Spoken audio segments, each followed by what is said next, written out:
कभी न कभी तुम्हारे साथ भी ऐसा हुआ होगा कि तुम बस रास्ते से निकल रहे हो और किसी से हल्का सा टकरा गए। छोटी सी बात थी पर सामने वाला ऐसे रिएक्ट करता है कि जैसे तुमने जानबूझकर करा हो। वो तुम्हें गाली देता है, तुम्हें पुश करने लगता है और उसके पीछे उसके 3-4 दोस्त खड़े होते हैं जिन पर पता नहीं किस बात का फालतू का एटीट्यूड होता है। तुम ट्राई करते हो कान रहने का, बात खत्म करने का, और वो मोमेंट तुम्हारे हाथ से हमेशा ही निकल जाता है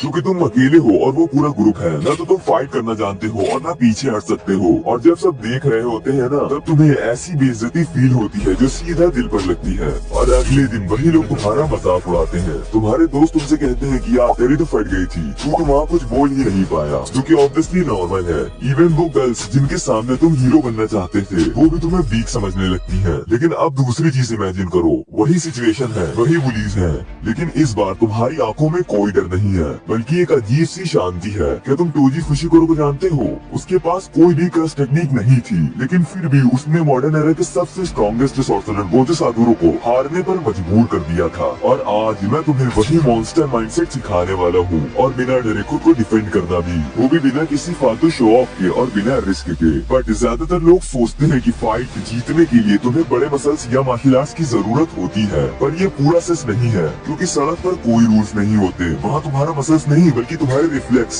और साइकोलॉजी काम आती है। और आज इस वीडियो में हम वही सीखेंगे। मैं तुम्हें आज ऐसे साइकोलॉजिकल ट्रिगर्स बताने वाला हूँ जो किसी भी सिचुएशन का रुख पलट सकते हैं, फिर चाहे सामने वाला एक हो या एक से ज्यादा। अगर तुमने ये समझ लिया तो तुम कभी भी बुली तो नहीं होगे।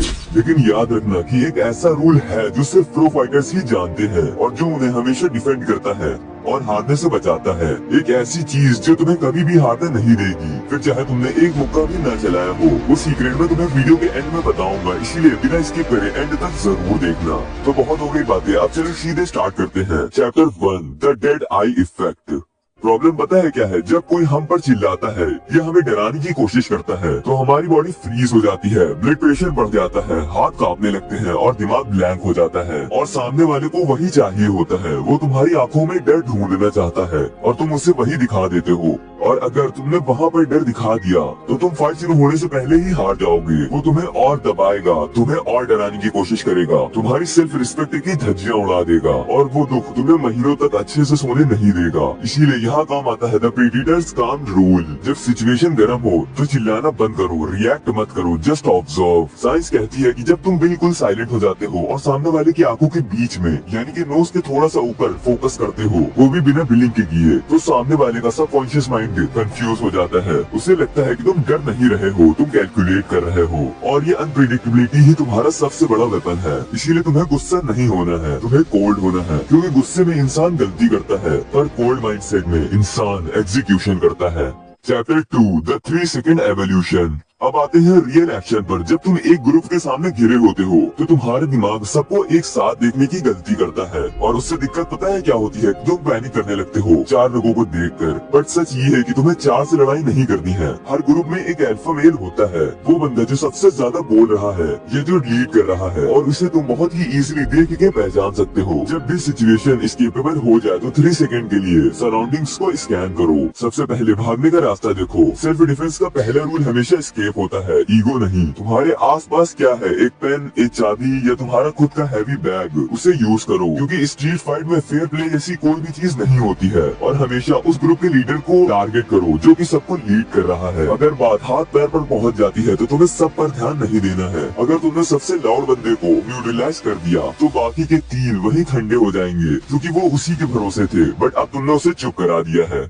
Chapter 3, the passive guard. एक बहुत बड़ी गलती है जो 90% लोग करते ही करते हैं, वो है फिस्ट बंद करके खड़े हो जाना। जैसे ही तुमने अपनी मुट्ठी बंद की, तुमने सामने वाले को सिग्नल दे दिया कि तुम फाइट के लिए रेडी हो। इससे सिचुएशन और भी ज्यादा खराब हो सकती है। जब तुम एग्रेशन स्टैंस में आते हो तो अगला बंदा या उसके ग्रुप का लीडर ये समझ जाता है कि तुम उन्हें चैलेंज कर रहे हो और वो वायलेंट होने लगते हैं। यहाँ काम आता है द पैसिव गार्ड। अपने दोनों हाथ ऊपर रखो, पान खुले होने चाहिए, जैसे कि तुम कह रहे हो कि भाई शांत हो जाओ, लेकिन ध्यान से देखो, ये सिर्फ शांति का साइन नहीं है, ये एक शील्ड है। तुम्हारे हाथ तुम्हारे चेहरे के पास है, यानी कि डिफेंस के लिए रेडी हो तुम। तुम्हारे पाल्म्स खुले हुए हैं, यानी कि तुम जब चाहो स्ट्राइक कर सकते हो। तुमने एक पैर थोड़ा सा पीछे रखा है बैलेंस बनाने के लिए लड़ाई करते समय। दुनिया को लग रहा है कि तुम डरे हुए हो या बात खत्म करना चाहते हो, पर अंदर ही अंदर तुम्हारा मॉन्स्टर रेडी होता है लड़ाई करने के लिए। इसे कहते हैं the art of take action.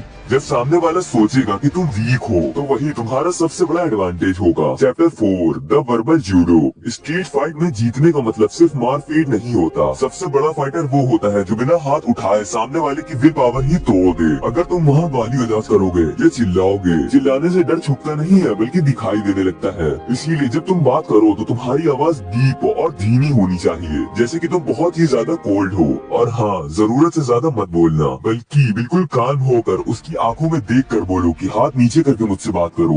इसीलिए जब तुम काम होते हो तो सामने वाले का सबकॉन्शियस माइंड डर जाता है, क्योंकि उसे समझ ही नहीं आता है कि तुम्हारे दिमाग में क्या चल रहा है। तुम्हारे वर्ड्स उन्हें ऑर्डर दे रहे होते हैं और वो सबकॉन्शियसली तुम्हें रिस्पेक्ट करने लगते हैं। बट मैंने ये सब तुम्हें इसलिए नहीं सिखाया है कि तुम किसी और का बुरा करो, बल्कि मैंने तुम्हें इसलिए सिखाया है ताकि जब कोई तुम्हारा बुरा करने की कोशिश करे तो उसकी रूह भी कांप जाए। सेल्फ डिफेंस सिर्फ फिजिकल नहीं होता, ये तुम्हारे सेल्फ रिस्पेक्ट की लड़ाई भी होती है। अगर तुम आज मुझसे ये प्रॉमिस करते हो कि तुम अपनी स्ट्रेंथ को कभी भी बुलिंग के लिए नहीं यूज करोगे बल्कि प्रोटेक्शन के लिए यूज करोगे, तो अभी कमेंट में लिखो कि आई एम कंट्रोल्ड। इस एक कमेंट से मुझे पता चल जाएगा कि मेरी ऑडियंस बिल्कुल मेरी तरह है। Chapter 6 the switch.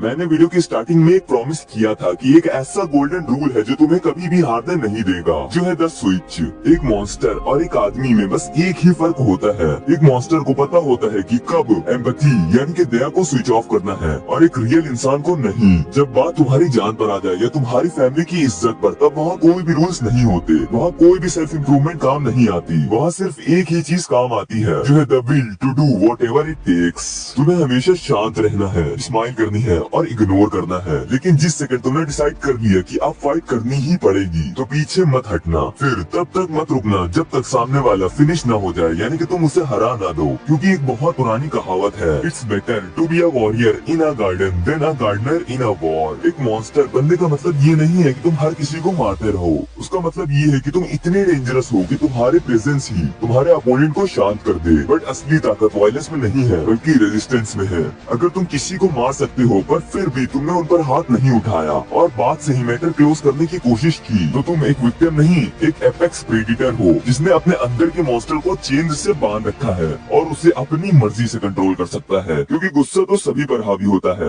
बट उसे कंट्रोल बहुत कम लोग कर पाते हैं। आज के बाद जब तुम रास्ते पर निकलो तो तुम्हारी बॉडी लैंग्वेज में वो डर नहीं होना चाहिए जो पहले तक था। तुम्हारी आंखों में वो डेड आई इफेक्ट होना चाहिए जो मैंने तुम्हें वीडियो में बताया है। मतलब कि मैं किसी से भी लड़ना नहीं चाहता, पर अगर तुमने मुझसे लड़ाई की तो तुम बचोगे या नहीं ये मेरी गारंटी नहीं है। क्योंकि भाई दुनिया उन्हें ही दबाती है जो दबने के लिए तैयार होते हैं। अपनी बॉडी पर काम करो, मार्शल आर्ट सीखो और सबसे इम्पोर्टेंट अपने डर पर काम करो और उसे खत्म करने का पूरा ट्राई करो। अगली बार जब कोई तुम्हें पुश करे तो याद रखना कि तुम शिकार नहीं हो बल्कि तुम एक शिकारी हो। तो बस ये वीडियो यहीं तक थी। आई होप तुम्हें ये पसंद आई होगी। अगर हाँ तो इसे लाइक कर देना और चैनल को भी सब्सक्राइब कर देना, और हो सके तो वीडियो अपने फ्रेंड्स के साथ भी शेयर कर देना। बाकी आगे की वीडियो सिर्फ मेरे खास सब्सक्राइबर्स के लिए है, इसीलिए अगर तुम चाहो तो इसे छोड़ सकते हो। तो देखो भाई, मेरे बोर्ड एग्जाम सब खत्म हो चुके हैं और आप लोगों का बहुत बहुत शुक्रिया इतना ज्यादा सपोर्ट दिखाने के लिए इतने टाइम तक। अब मैं कोशिश करूंगा कि मैं अपने कंटेंट को और भी ज्यादा इम्प्रूव करूं। हर एक सेकंड हर एक जगह पर मेरा हमेशा यही ट्राई रहेगा। और बात रही सेकंड चैनल की, तो उसकी भी वीडियो का काम ऑलमोस्ट खत्म हो चुका है, इसीलिए जाओ और उस चैनल को भी सब्सक्राइब कर लेना, क्योंकि जल्द ही वीडियो आने वाली है। बाकी हमारे 100K भी इस चैनल पर जल्द ही कम्प्लीट होने वाले हैं, इसीलिए सब्सक्राइब कर देना अगर चैनल पे नए हो, और अगर पुराने सब्सक्राइबर हो तो वीडियो शेयर कर देना